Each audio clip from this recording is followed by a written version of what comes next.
问你3个问题。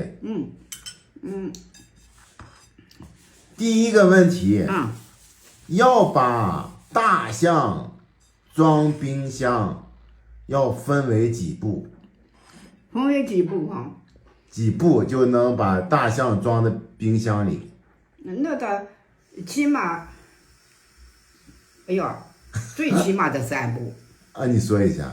第一步不得把头部，你说是吧？你说嘛，一共3步。第一步是什么？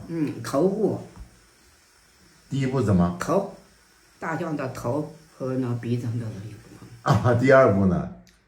四肢。啊，第二步是把4肢装进去。第3步呢？应该把身子。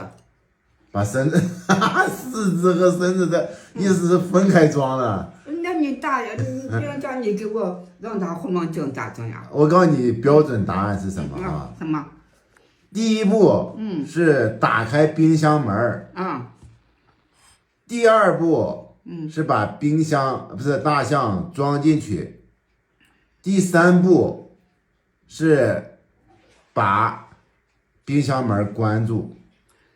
问题是你大象往冰箱嘛，不是冰柜，它进不去呀。进不去。咱们假如说它进去了啊，那我现在就问你第2个问题哈。树上站的7只喜鹊，不是7只乌鸦，7只麻雀，有个猎人开了一枪，现在请问还剩下几只？开了一枪，都飞跑了。我就问你剩下几只？一只也不剩。都飞走了。好，这个答案正确啊。答案正确。第3个问题啊。就是说动物园里面动物都在开会。就说园长发现有一只动物怎么叫它也来不了，请问这是哪只动物？这个怎么叫它也来不了？怎么叫它也？死的嘛？什么？不是死动物，死的嘛？死什么死了？